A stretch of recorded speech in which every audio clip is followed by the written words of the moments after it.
नमस्कार दोस्तों, मैं हूं छत्रपाल सिंह। मैं आप सभी का स्वागत करता हूं आपके अपने चैनल वेदांत कंपटीशन क्लासेस में। तो आप लोगों को अगली जो क्लास है वो भी खत्म नहीं हो पाई है राष्ट्रपति की, तो अभी कंटिन्यू करते हैं हम राष्ट्रपति की क्लास। पर आप सभी लोग कमेंट करके बताएं कि आप कहाँ से हैं, आप किस जिले से बोल रहे हैं, कहाँ से पढ़ रहे हैं, ये वीडियो कहाँ कहाँ से देखा जा रहा है। तो कमेंट के माध्यम से आप बता सकते हैं। आप लोग कमेंट बिल्कुल नहीं करते हैं, सत्यनारायण की कथा जैसा देखते हैं और सीधे कलावती और लीलावती कथा सुनिए और प्रसाद लिया और निकल लिए, है ना। तो कमेंट करके जरूर बताएं कि आप कहाँ से हैं, और जो भी आपसे प्रश्न पूछे जाते हैं उनको कमेंट के माध्यम से उनका उत्तर दें। तो आज हम चलते हैं इस सीरीज की तीसरी क्लास में। राष्ट्रपति की तीसरी क्लास होगी। कल हम लोगों ने पढ़ा था कि भारत के जितने राष्ट्रपति हैं उन सब के बारे में कुछ जो प्रश्न बन सकते हैं उनको पढ़ा था। आज पढ़ते हैं हमारा जो राष्ट्रपति है उस राष्ट्रपति की शक्ति क्या है। तो राष्ट्रपति पद में या पद की शक्तियां क्या हैं। तो ये भैया बहुत शक्तिशाली पद है, बहुत धांसू पद है।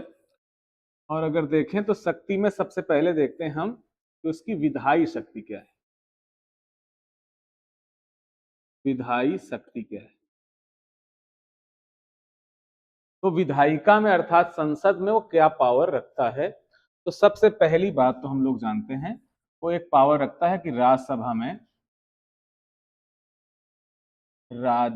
में 12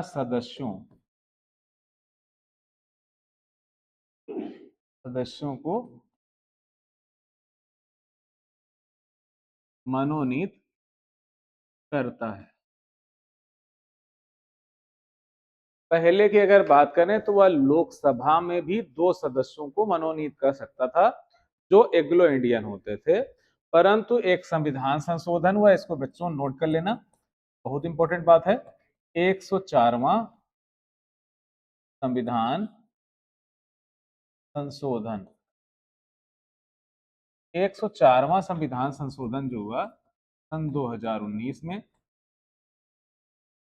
104वां संविधान संशोधन जो 2019 में हुआ, उसके तहत जो राष्ट्रपति 2 आंग्ल भारतीयों को मनोनयन करता था वो किस अनुच्छेद में वर्णित था।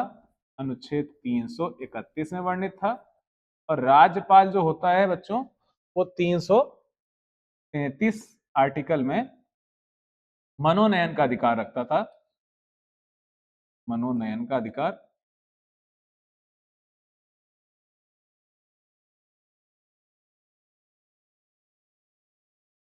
ये दोनों समाप्त कर दिए गए। अर्थात आर्टिकल 331 इसमें राष्ट्रपति 2 आंग्ल भारतीयों को मनोनयन करता था, और 333 जिसमें राज्यपाल एक विधानसभा में आंग्ल भारतीय का मनोनयन करता था। ये दोनों आर्टिकल अब समाप्त कर दिए गए हैं किस संविधान संशोधन के द्वारा। तो 104वें संविधान संशोधन के द्वारा समाप्त कर दिए गए हैं। पहले संसद में 2 लोगों की और नियुक्ति कर सकता था तो टोटल 14 आंसर होता था। अब आपसे प्रश्न पूछे कि राज्यसभा में कितने लोगों को मनोनयन कर सकता है, तो 12। संसद में कितने लोगों का, तो 12, क्योंकि लोकसभा से उसकी शक्ति समाप्त कर दी गई। फिर चलते हैं हम अगली बात पर। तो विधायी शक्ति में संसद के सत्र को आहूत करता है। सत्र को आहूत करता है। आहूत मतलब बुलाना। तो सत्र को जो आहूत करता है उसी को शक्ति दी गई कि सत्र का 17वासन भी कर दे, अर्थात सत्र के समाप्त होने की भी घोषणा कर दे। तो 17वासन और सत्र को आहूत दोनों काम किसको दिए गए हैं, भारत के राष्ट्रपति को दिए गए हैं। संसद में क्या कर सकता है, संसद में अभिभाषण देता है। अभिभाषण देता है।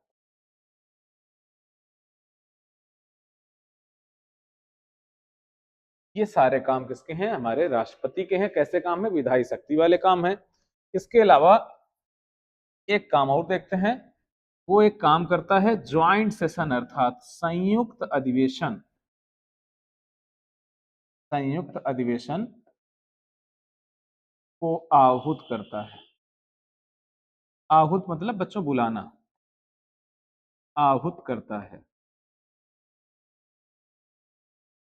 अब दूसरी बात आती है कि जो राष्ट्रपति है वो जो संसद को आहूत करता है वो किस आर्टिकल के तहत उसको आहूत कर सकता है। तो आहूत करने के लिए एक आर्टिकल है, कौन सा अनुच्छेद है? अनुच्छेद 108। या अनुच्छेद 108 जो है ये संयुक्त अधिवेशन के प्रावधान के लिए है।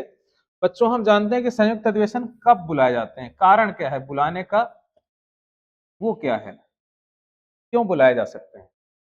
तो संयुक्त अधिवेशन तब बुला सकते हैं जब संसद का सत्र ना चल रहा हो, जैसे आपसे पूछा जाए, या ऑप्शन दे देगा कि संसद का सत्र चल रहा हो, या ऑप्शन दे देगा कि एक सत्र ना चल रहा हो, या ऑप्शन दे देगा कि दोनों सत्र समाप्त हो चुके हों।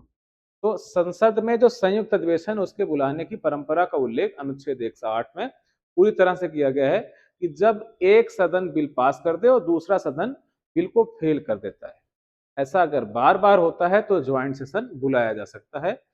यदि ऐसा हो तब भी ज्वाइंट सेशन बुलाया जाएगा, जैसे कि एक सदन बिल को पास कर दे, दूसरा सदन 6 माह या उससे अधिक समय के लिए उसको विचाराधीन बनाकर रखे, उस पर चर्चा ही ना करे, तब ज्वाइंट सेशन बुला सकते हैं। तो क्यों बुलाते हैं? जब एक सदन एक सदन बिल को पास कर दे, बिल को पारित कर दे,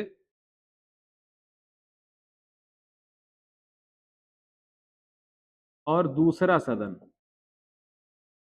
दूसरा सदन बिल को फेल कर दे, को फेल कर दे।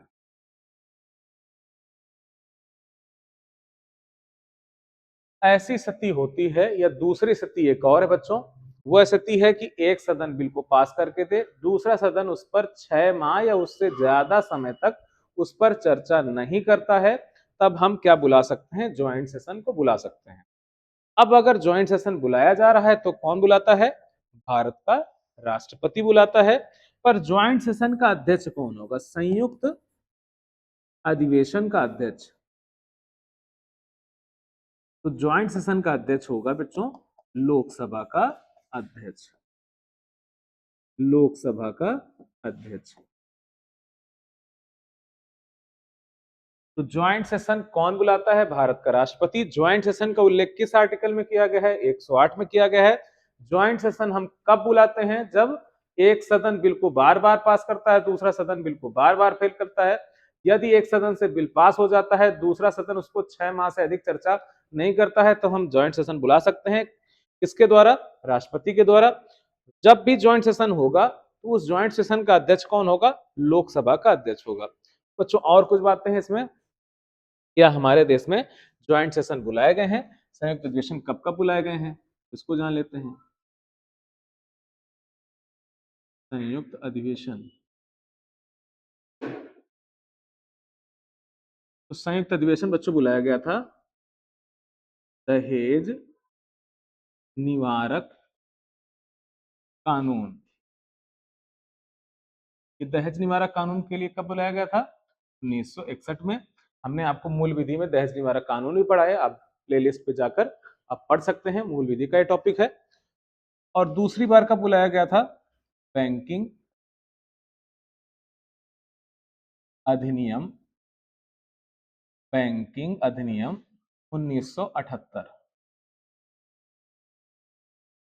तीसरा है कोटा कानून, कोटा कानून सन 2002। तो अब पूछेगा ज्वाइंट सेशन कितनी बार भारत में बुलाए गए हैं, तो 3 बार ज्वाइंट सेशन बुलाए गए हैं। ये बुलाने का अधिकार किसके पास है? तो हम शक्ति भी किसकी पढ़ रहे हैं? राष्ट्रपति की पढ़ रहे हैं, तो किसकी शक्ति है? राष्ट्रपति की बच्चों शक्ति है। अब अगली शक्ति जानते हैं, इसके पास जो है वो शक्ति को कहते हैं अध्यादेश कहते हैं, अध्यादेश की शक्ति। अध्यादेश भारत का राष्ट्रपति और भारत के राज्यपाल जारी कर सकते हैं। भारत के राष्ट्रपति साहब जो हैं वो अनुच्छेद 1, 2, 3 अर्थात 123 के तहत जारी करते हैं। अगर राज्यपाल की बात आए तो हमें इस पे 90 जोड़ देना है।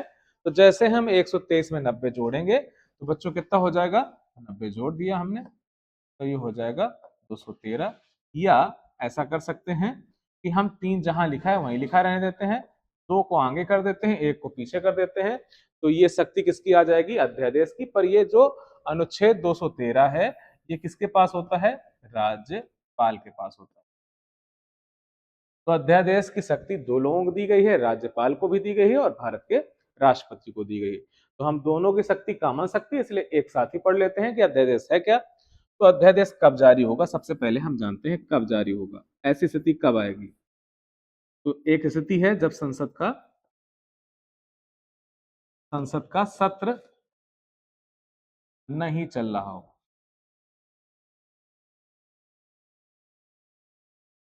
जब संसद का सत्र नहीं चल रहा हो, सरकार को कानून बनाना जरूरी हो, तो जल्दी है अगर, तो ऐसा कदम सरकार उठा सकती है। या संसद का एक सदन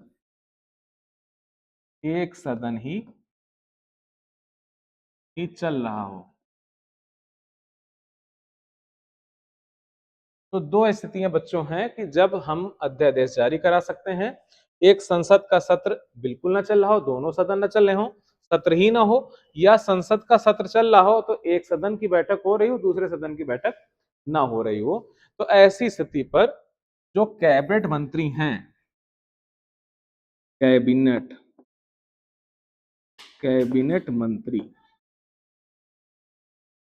मंत्रियों के लिखित प्रस्ताव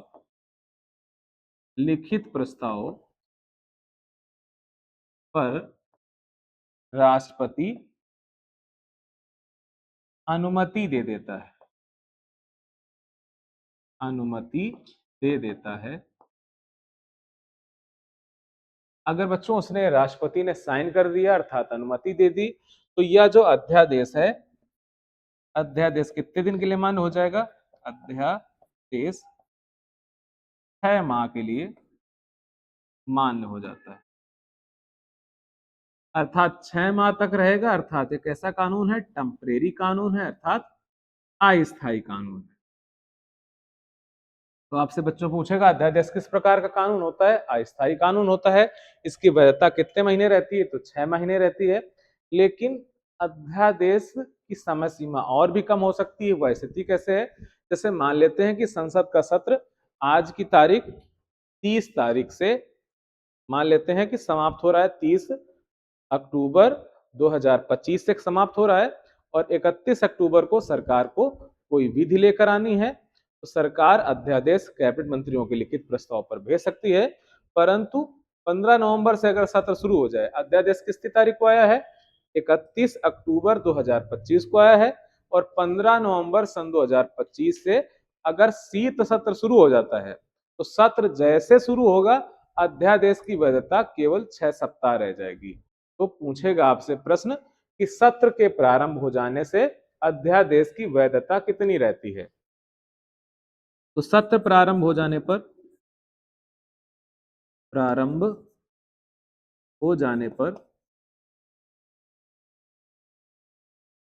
अध्यादेश की वैधता,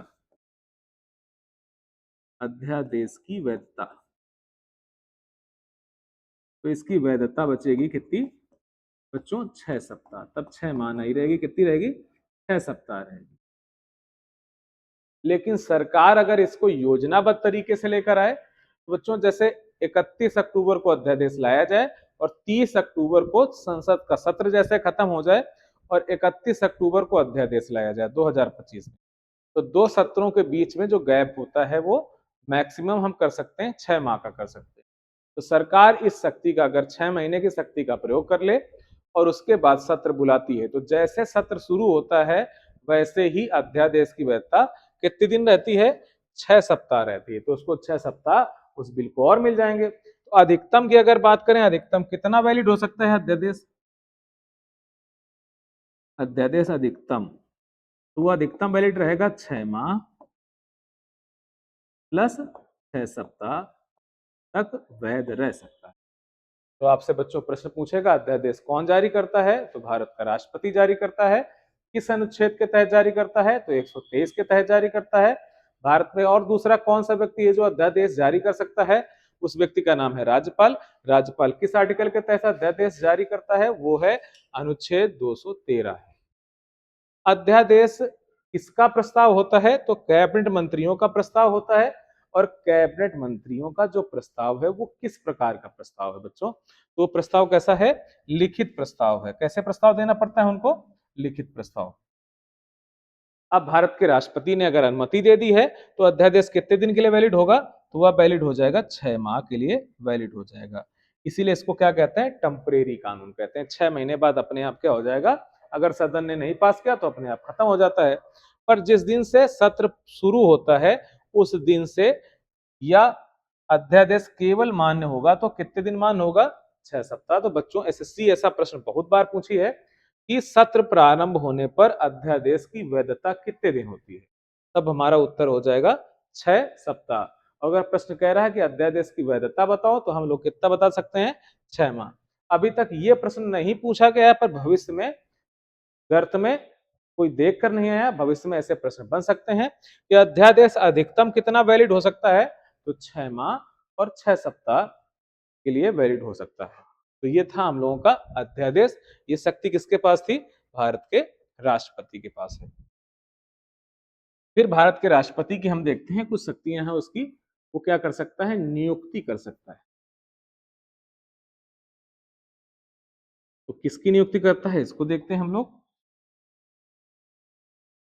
वो नियुक्ति नंबर 1 जानते हैं, वो किसकी नियुक्ति करता है? प्रधानमंत्री की नियुक्ति।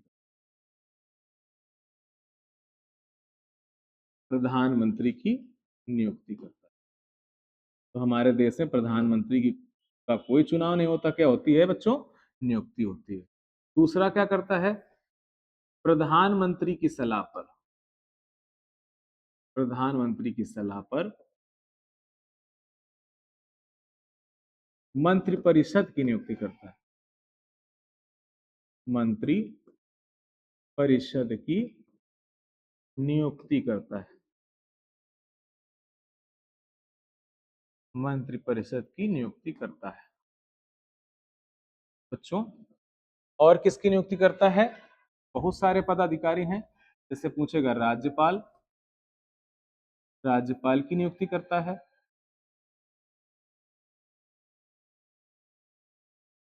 बच्चों। सीएजी के निदेशक की नियुक्ति करता है, अर्थात डायरेक्टर की नियुक्ति करता है बच्चों। अगर बात करें, एक होता है हमारे यहाँ संघ लोक सेवा आयोग, संघ लोक सेवा आयोग। इस आयोग के अध्यक्ष की तो करता है बल्कि उनके सदस्यों की भी नियुक्ति करता है। जो भारत के राष्ट्रपति हैं वो संघ लोक सेवा आयोग के अध्यक्ष और सदस्यों की नियुक्ति करते हैं। इसके अलावा निर्वाचन आयुक्त, निर्वाचन आयुक्त एवं मुख्य निर्वाचन आयुक्त, मुख्य निर्वाचन आयुक्त की भी क्या कर रहा होता है? नियुक्ति कर रहा होता है बच्चों। अगर बात करें सुप्रीम कोर्ट और हाई कोर्ट, सुप्रीम कोर्ट एवं हाई कोर्ट के मुख्य न्यायाधीश, मुख्य न्यायाधीश एवं न्यायाधीशों की नियुक्ति करता है। जो हाई कोर्ट के भी न्यायाधीशों की नियुक्ति राष्ट्रपति द्वारा ही की जाती है बच्चों। राजदूत एवं उच्चायुक्त, उच्चायुक्त की नियुक्ति करता है बच्चों। ये उच्चायुक्त राजदूत एक ही सेम पोस्ट होती है, पर जहां पर जो देश ब्रिटेन के गुलाम रहे, जो राष्ट्रमंडल में आते हैं, वहां पर हमारे विदेशी अधिकारी को उच्चायुक्त अर्थात हाई कमिश्नर कहते हैं। जो ब्रिटेन के गुलाम नहीं रहे, राष्ट्रमंडल में नहीं आते हैं, उनको हम लोग कहते हैं राजदूत या एम्बेसडर के नाम से जानते हैं। तो सेम पोस्ट होती है, नाम अलग अलग है।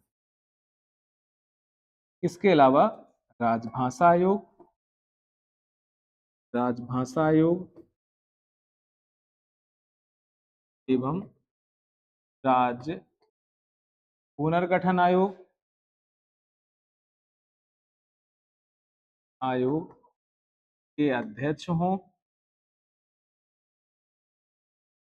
एवं सदस्यों की नियुक्ति। ये सब काम कौन करता है? भारत का राष्ट्रपति करता है। राष्ट्रीय मानवाधिकार आयोग, राष्ट्रीय मानवाधिकार आयोग के अध्यक्ष जी का एवं सदस्य का, इन सब की नियुक्ति किसके द्वारा होती है? राष्ट्रपति द्वारा होती है। इसके अलावा महान्यायवादी की नियुक्ति करता है। फिर बात करें राष्ट्रीय पिछड़ा आयोग, राष्ट्रीय जनजाति आयोग, राष्ट्रीय जाति आयोग, अल्पसंख्यक आयोग, राष्ट्रीय महिला आयोग, ये सब जो नियुक्तियां की जाती हैं भारत के राष्ट्रपति के द्वारा ही की जाती हैं। तो नियुक्तियों में उसके पास बहुत सारे अधिकार हैं, वो किसी को भी कोई भी पद दे सकता है। फिर इसके अलावा बच्चों चलते हैं हम लोग, हमारा जो राष्ट्रपति है बड़ा ही दयावान है, क्या कर सकता है? क्षमादान कर सकता है। तो भारत का जो राष्ट्रपति है, राष्ट्रपति साहब को जो क्षमादान की शक्ति दी गई है, किस अनुच्छेद में दी गई है? अनुच्छेद 72 में दी गई बच्चों। अनुच्छेद 72 के तहत वो भारत के कानून के तहत संपूर्ण भारतीय सीमा के अंदर जो कानून है, उनके कानून के तहत अगर किसी को किसी भी प्रकार की सजा मिली है तो उसकी सजा को डिले कर सकता है, प्राविलंब कर सकता है, उसके सजा के प्रतिरूप को बदल सकता है।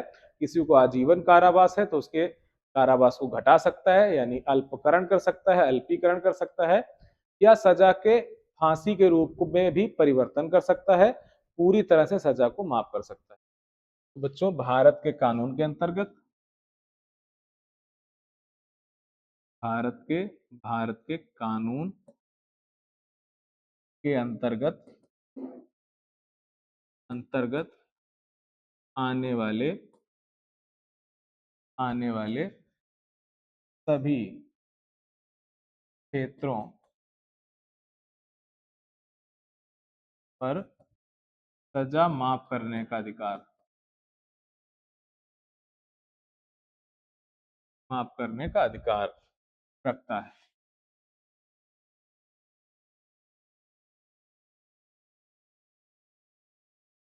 इसके अलावा बच्चों अगर देखें तो अनुच्छेद 72 के तहत वो सजा के रूप को बदल सकता है, बदल सकता है।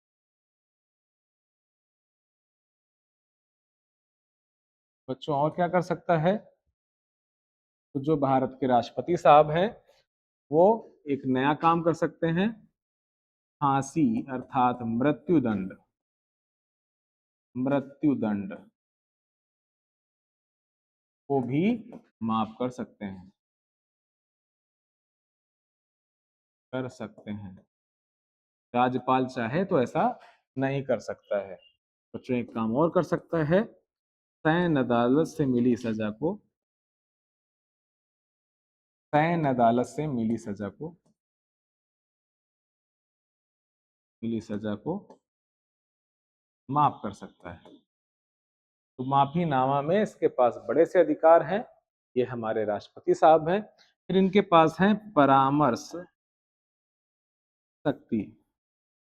परामर्श शक्ति की अगर बात करें तो हमारे जो राष्ट्रपति साहब हैं उनको परामर्श शक्ति का अधिकार दिया गया है, अनुच्छेद 143 में दिया गया है। तो राष्ट्रपति के पास जो परामर्श की शक्ति है वो किस अनुच्छेद में है बच्चों? 143 में। राष्ट्रपति राष्ट्रपति सुप्रीम कोर्ट के मुख्य न्यायाधीश या कह सकते हैं वरिष्ठ न्यायाधीशों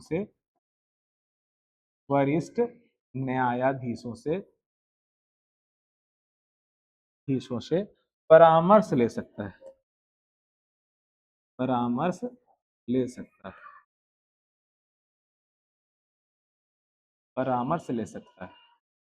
परंतु यह जो परामर्श है राष्ट्रपति के लिए बाध्यकारी नहीं होता है। तो यह जो परामर्श है बाध्यकारी नहीं है, नहीं होता है। तो भारत का राष्ट्रपति जो है वो अध्यादेश किस आर्टिकल में जारी करता है? 123 में पढ़ा आपने। क्षमादान किस आर्टिकल में करता है? 72 में करता है। परामर्श किस आर्टिकल के तहत लेता है? वो 143 के तहत लेता है। फिर उसकी हम बच्चों जानते हैं कुछ शक्तियां ऐसी हैं जिन्हें हम लोग कहते हैं वीटो पावर कहते हैं, वीटो शक्ति। तो वीटो शक्तियां जो उसके पास हैं वो 3 भागों में बटी हुई हैं। वो 3 भाग बच्चों हम लोग देख लेते हैं। एक शक्ति को कहते हैं निलंबन, निलंबनकारी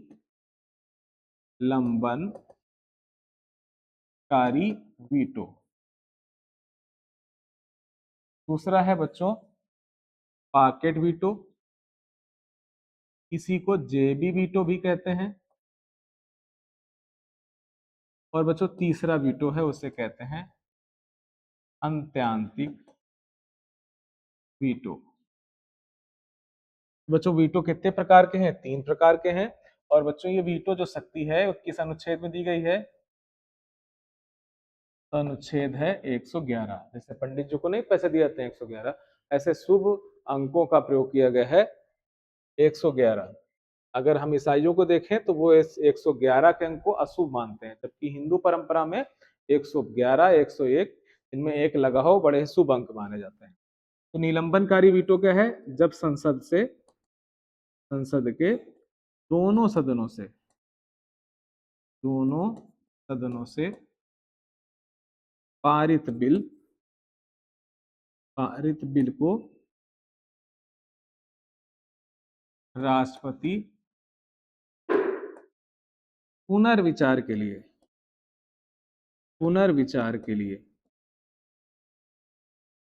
भेज देता है। तो अगर कोई बिल पास होकर गया है हमारे राष्ट्रपति के पास, राष्ट्रपति को बिल ठीक नहीं लगता है, उसमें कमी लगती है, तो बिल को क्या कर सकते हैं? भेज सकते हैं, पुनः वापस भेज सकते हैं।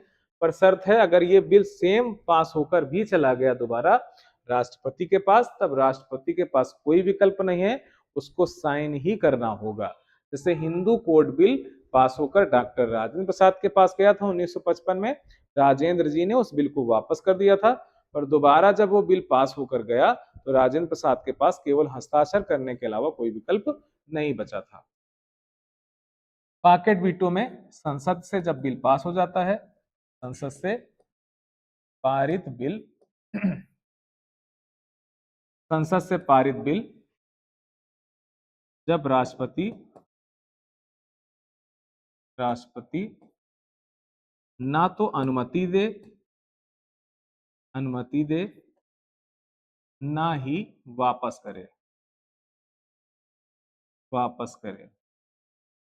तो इस बिल को क्या कहते हैं? इस बिल को कहते हैं पॉकेट वीटो कहते हैं। ऐसे वीटो का प्रयोग किसने किया था?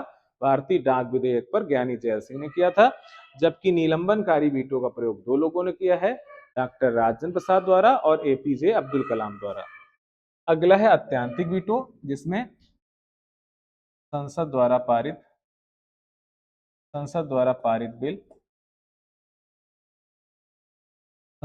पारित बिल को राष्ट्रपति सीधे अमान्य घोषित कर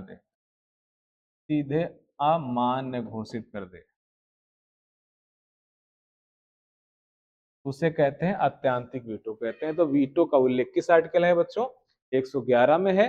निलंबनकारी, पॉकेट वीटो और अत्यंतिक वीटो।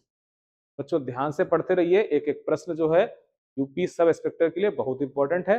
क्वेश्चन किसी प्रकार से पूछ सकता है कि निलंबनकारी वीटो का प्रयोग सबसे पहले किस राष्ट्रपति द्वारा किया गया? तो इसका उत्तर क्या हो जाएगा? राजेंद्र प्रसाद हो जाएगा।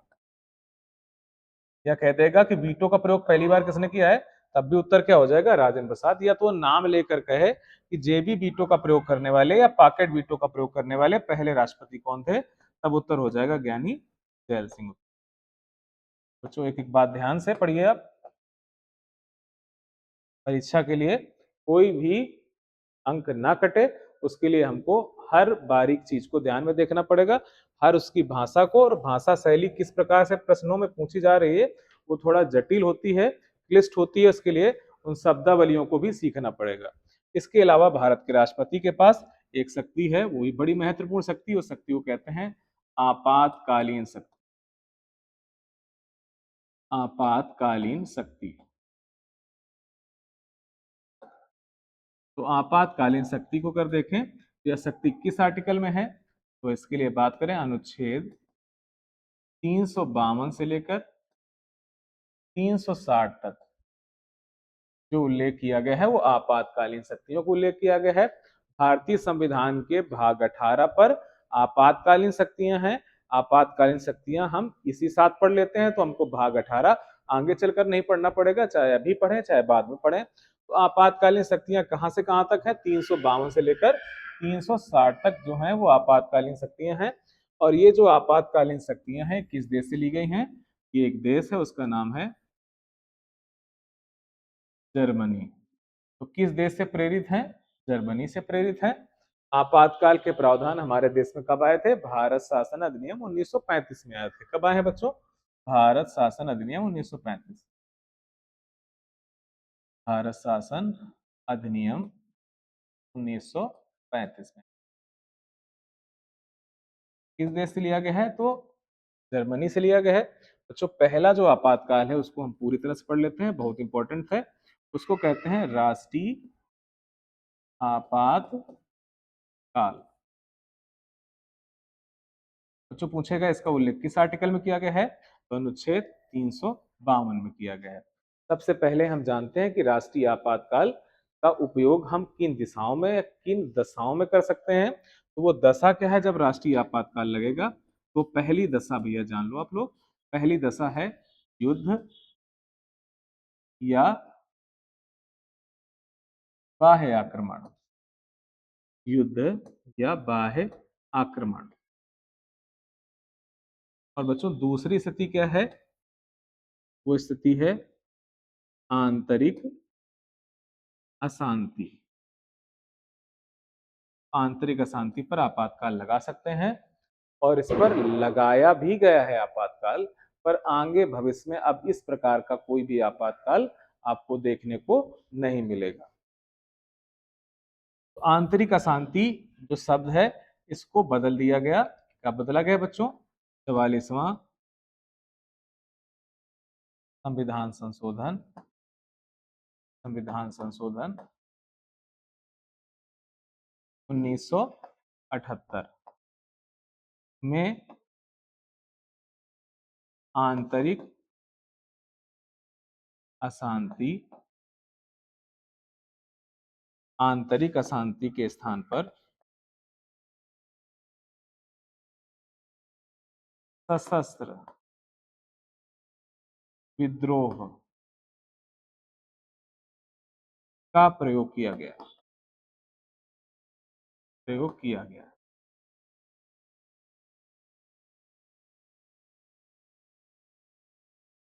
तो बच्चों सशस्त्र विद्रोह शब्दावली का प्रयोग किया गया। तो अब हमारे यहाँ जो सेकेंड नंबर है वहां पर क्या लिखा हुआ है, आंतरिक अशांति की जगह अब लिखा हुआ है सशस्त्र विद्रोह शब्द लिखा हुआ है। बच्चों मूल संविधान में सशस्त्र विद्रोह शब्द नहीं था, इसे कब जोड़ा गया है, 44वां संविधान संशोधन 1978 में। और आज देसाई की सरकार के टाइम पर यह संशोधन किया गया और इस पर बदलाव किए गए। अब जो राष्ट्रीय आपातकाल है वो किन दशाओं पर लगता है और किस किस सलाह पर लगता है, तो कैबिनेट जो मंत्री होते हैं, कैबिनेट मंत्री, जिन्हें क्या कहते हैं हिंदी में कहते हैं मंत्रिमंडल कहते हैं, मंत्रिमंडल के लिखित प्रस्ताव पर, लिखित प्रस्ताव पर लगाया जाता है, लगाया जाता है। तो किसकी सलाह पर? मंत्रिमंडल की लिखित सलाह पर लगाते हैं। अब अगर मान लेते हैं यह प्रस्ताव पास हो गया और लगा दिया गया, तो इसकी घोषणा करने कौन आएगा? तो राष्ट्रीय आपातकाल की घोषणा कौन करता है? घोषणा करते हैं भारत के राष्ट्रपति। तो राष्ट्रीय आपातकाल की बच्चों घोषणा कौन करता है? भारत का राष्ट्रपति करता है।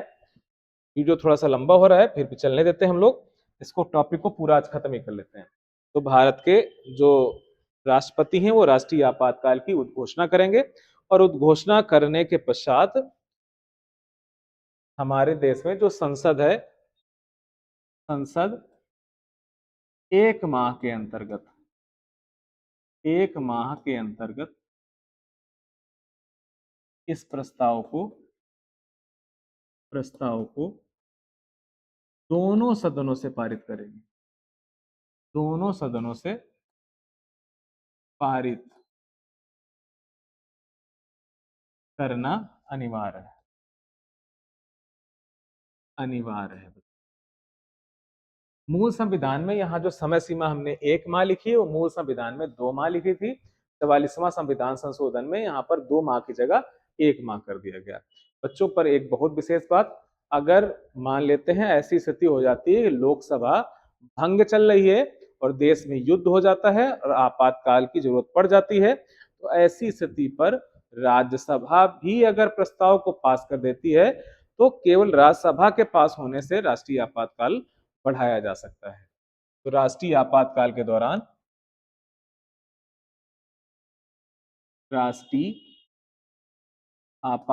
दौरान लोकसभा का कार्यकाल, लोकसभा का कार्यकाल 1 वर्ष के लिए बढ़ा सकते हैं, 1 वर्ष के लिए बढ़ा सकते हैं।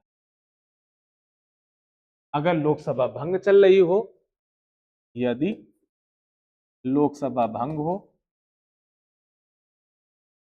लोकसभा भंग हो, तो ऐसी स्थिति पर राज्यसभा प्रस्ताव पास कर दे, प्रस्ताव पास कर दे,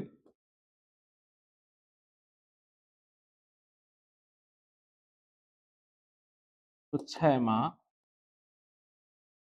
माह करके इसे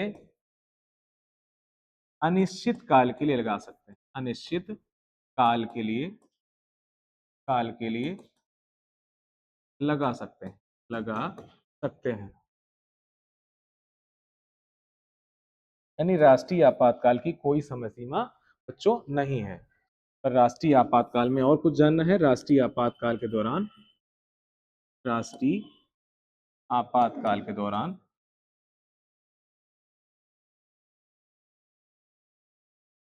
अनुच्छेद, बच्चों ध्यान देना, अनुच्छेद 358, 358 के तहत मौलिक अधिकारों का निलंबन हो जाता है, मौलिक अधिकारों का निलंबन हो जाता है, सस्पेंड हो जाते हैं। तो कौन से आर्टिकल के तहत सारे मौलिक अधिकार निलंबित हो जाते हैं? 358 के तहत। परंतु बच्चों एक आर्टिकल है, अनुच्छेद 359 है। इसके तहत, इसके तहत अनुच्छेद 20 और 21 प्रदत्त रहते हैं, प्रदत्त रहते हैं। बच्चों एक बात और बहुत विशेष बात है, ध्यान देने वाली बात है, कि अगर आपातकाल लगाया गया है, वो सशस्त्र विद्रोह के द्वारा लगाया गया है। 2 विधियां बताई थी हमने, जब युद्ध या बाह्याक्रमण हो। अगर युद्ध या बाह्याक्रमण की स्थिति है, तब उस टाइम पर हमको 20 और 21 मिलेंगे। यदि सशस्त्र विद्रोह हुआ है, यदि सशस्त्र विद्रोह के द्वारा आपातकाल लगा है, सशस्त्र विद्रोह के द्वारा आपातकाल लगा है,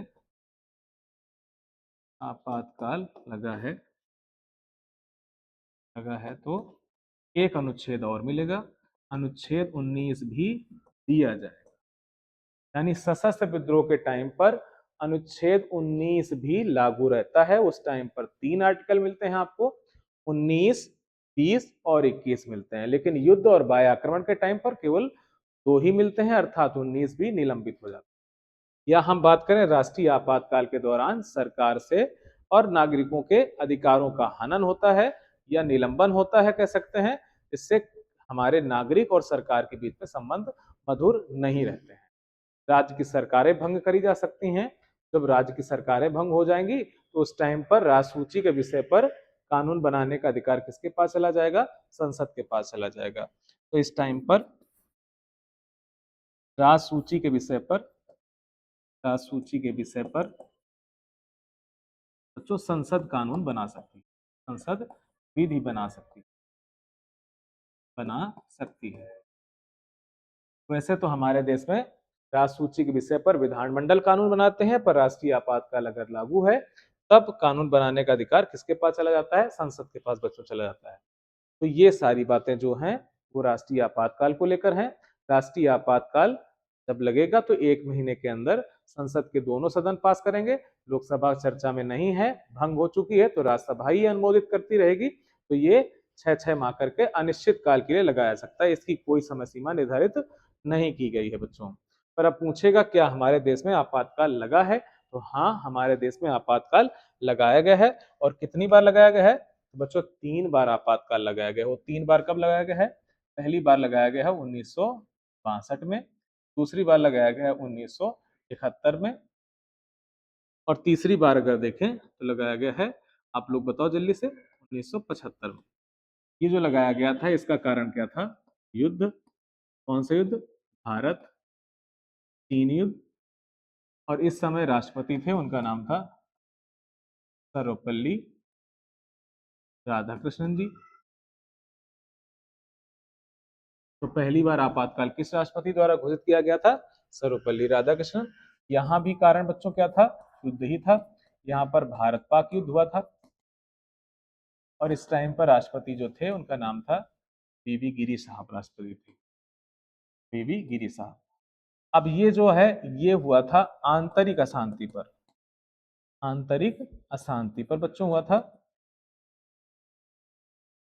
और ये कब लगाया गया? तो 1975 में। क्या कारण क्या है? आंतरिक अशांति, कोई युद्ध नहीं हुआ। और इसकी उद्घोषणा करी थी फखरुद्दीन अली अहमद साहब ने, अली अहमद। अब बच्चों एक बहुत महत्वपूर्ण जानकारी आपको, कि जब राष्ट्रीय आपातकाल अर्थात 352 लागू होता है उस टाइम पर मौलिक अधिकार आपको मिलते हैं 20 और 21। यानी आपका आर्टिकल 32 भी निलंबित हो चुका होता है। यानी मौलिक अधिकारों की जो गारंटी सुप्रीम कोर्ट लेता है अनुच्छेद 32 के तहत, इस टाइम पर सुप्रीम कोर्ट मौलिक अधिकारों का गारंटर नहीं रहता है। इस टाइम पर एक शक्ति काम आती है, वो है अनुच्छेद 226।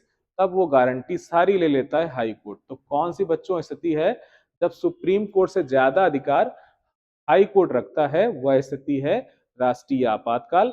राष्ट्रीय आपातकाल के दौरान मौलिक अधिकारों की सुनवाई सुप्रीम कोर्ट ना करके कौन करता है बच्चों? हाई कोर्ट करता है। हाई कोर्ट किस आर्टिकल के तहत? 226 के तहत आप जा सकते हैं हाई कोर्ट में, रिट दायर कर सकते हैं, और वो रिट जारी कर सकता है, पर सुप्रीम कोर्ट रिटें जारी नहीं कर सकता।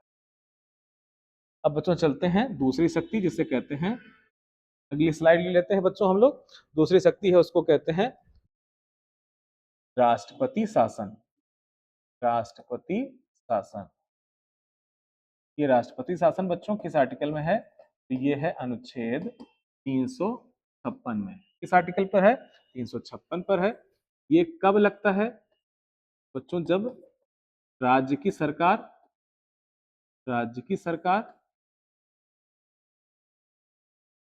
संविधान सम्मत नहीं चल रही होती। संविधान सम्मत मतलब संविधान के अनुसार नहीं चल रही होती, या तो उसके पास बहुमत नहीं होता है, या तो प्रशासनिक विफलता होती है, या अन्य कोई कारण होते हैं, संविधान का अतिक्रमण कर दिए, तब राष्ट्रपति शासन का उपयोग किया जा सकता है। पर यहाँ पर किसकी सलाह का उपयोग? तो यहाँ पर राज्यपाल की सलाह, राज्यपाल की सिफारिश पर। बच्चों इसको ही संसद से पास कराना पड़ता है कितने दिन में? 2 माह के अंदर। 2 माह के अंदर संसद के दोनों सदनों से पारित कराना होगा। संसद के दोनों सदनों से पारित कराना, दोनों सदन से बच्चों पारित करा देंगे। अब जब दोनों सदनों से पारित हो जाएगा तो 6 महीने लागू रहेगा। ऐसे करके संसद अगर पास करती रहती है तो फिर से 6 महीने, फिर से पास किया 6 महीने, फिर से पास किया 6 महीने, फिर से पास कर दिया 6 महीने, फिर से पास कर दिया 6 महीने, यानी मैक्सिमम कितने साल तक लागू रहेगा? तो राष्ट्रपति शासन अधिकतम पूछे कितने वर्ष, अधिकतम कितने वर्ष? तो 3 वर्ष तक ही लागू रह सकता है। जैसे राष्ट्रीय आपातकाल की कोई समय सीमा नहीं थी, ऐसे राष्ट्रपति शासन की समय सीमा नियत कर दी गई है। कितने महीने होगा? 3 वर्ष होगा। अब पूछेगा सबसे ज्यादा बार इसका प्रयोग कहाँ किया गया है? सबसे अधिक बार इसको लगाया गया है मणिपुर में लगाया गया है। अभी भी कहाँ लगा हुआ है? मणिपुर पर लगा हुआ है। कितनी बार लग चुका है? 11 बार बच्चों लग चुका है। उत्तर प्रदेश हमारे और केरल राज्य में, उत्तर प्रदेश और केरल में यह शक्ति का प्रयोग कब किया गया है? 10-10 बार कर दिया गया है। और सबसे ज्यादा इसका प्रयोग कहाँ किया गया है? मणिपुर में। और किस प्रधानमंत्री ने इसका ज्यादा उपयोग किया है? तो इंदिरा जी ने इस शक्ति का प्रयोग 50 बार किया है। और अगर बात करें सबसे कम किसने प्रयोग किया है, तो वो है लाल बहादुर शास्त्री। उन्होंने केवल इस शक्ति का प्रयोग 2 बार किया है। अब जैसे किसी राज्य में राष्ट्रपति शासन लागू हो जाता है तो वहां की विधायिका मंत्रिपरिषद सारी भंग हो जाती है। तो उस राज्य का, जैसे मणिपुर पर लगा हुआ है राष्ट्रपति शासन, जिस राज्य में राष्ट्रपति शासन होता है, राष्ट्रपति शासन होता है, वहां का बजट, वहां का बजट कौन प्रस्तुत करता है? वित्त मंत्री करता है। कहाँ प्रस्तुत होता है? संसद में होता है।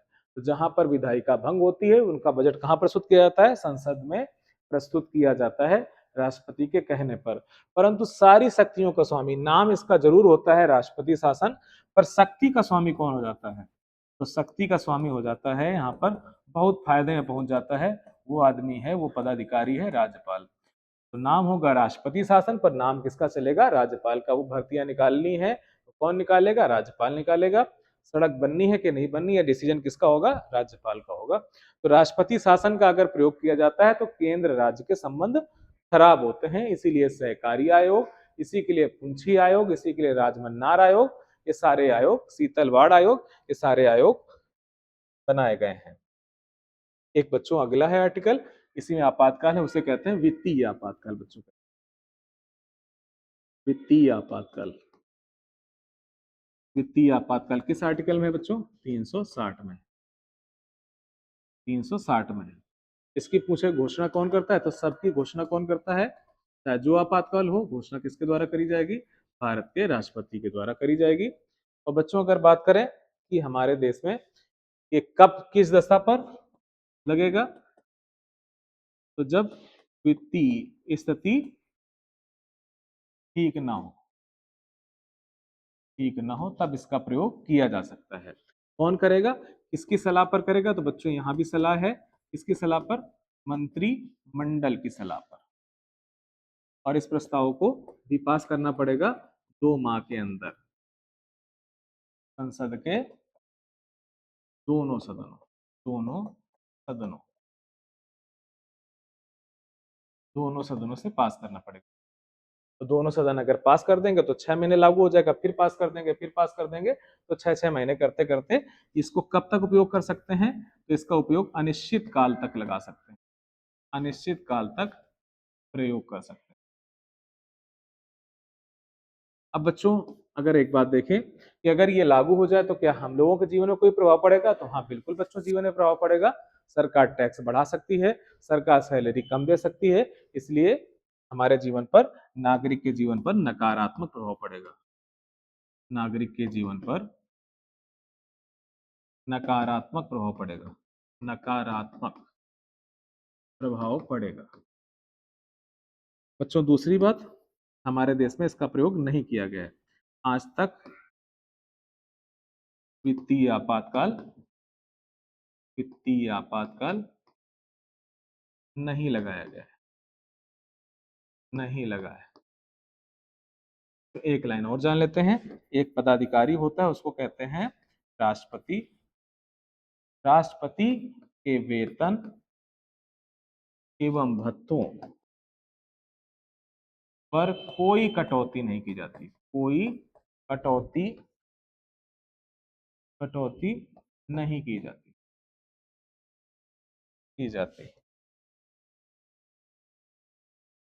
तो राष्ट्रपति के सुख सुविधाओं पर कोई कमी नहीं आएगी, बाकी सारे पदाधिकारियों के वेतन में कटौती करी जा सकती है, पर ऐसा प्रावधान हमारे देश में अभी तक नहीं लागू किया गया है। बच्चों एक बात और देख लेते हैं इससे पीछे कि राष्ट्रपति शासन में एक प्रश्न पूछ सकता है कि राष्ट्रपति शासन का अग्रगामी कौन है।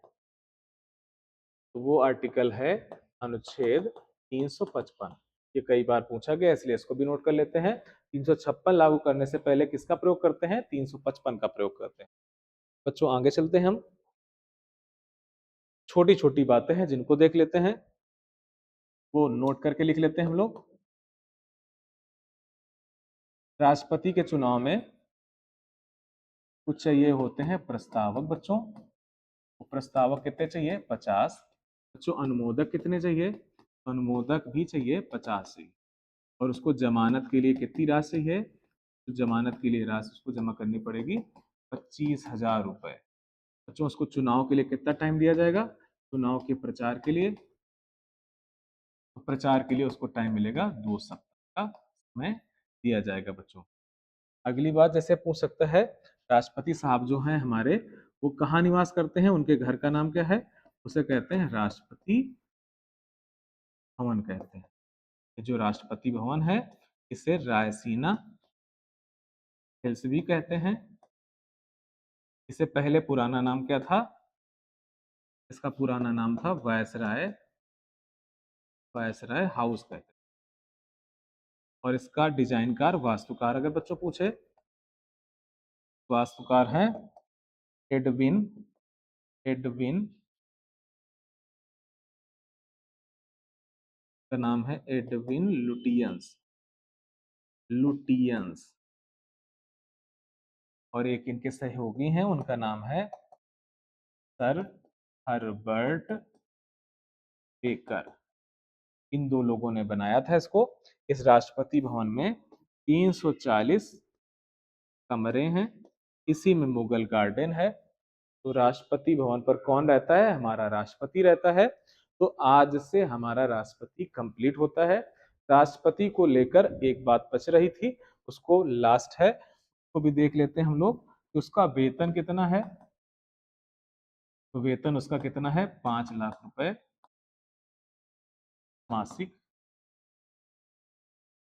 और इसको जो पेंशन मिलेगी बच्चों, तो ठीक आधी मिलेगी, 2.5 लाख रुपए मासिक मिलेगी। 2.5 लाख रुपए मासिक मिलेगी बच्चों। लेकिन कई बार वार्षिक दे देता है, तो वार्षिक कितनी हो जाएगी? तो ये हो जाएगी 30 लाख रुपए वार्षिक। 30 लाख रुपए वार्षिक कहाँ से मिलेगी बच्चों? तो संचित निधि से मिलेगी। बच्चों इसको शपथ कौन दिलाता है? आप पढ़ भी चुके हो। शपथ कौन दिलाता है? भारत का मुख्य न्यायाधीश बच्चों दिलाता है। ये अपना त्याग पत्र किसको देता है? तो बच्चों ये त्याग पत्र किसको देता है? भारत के उपराष्ट्रपति को देता है। वेतनमान भी जान चुके हैं आप लोग। त्याग पत्र किसको देता है?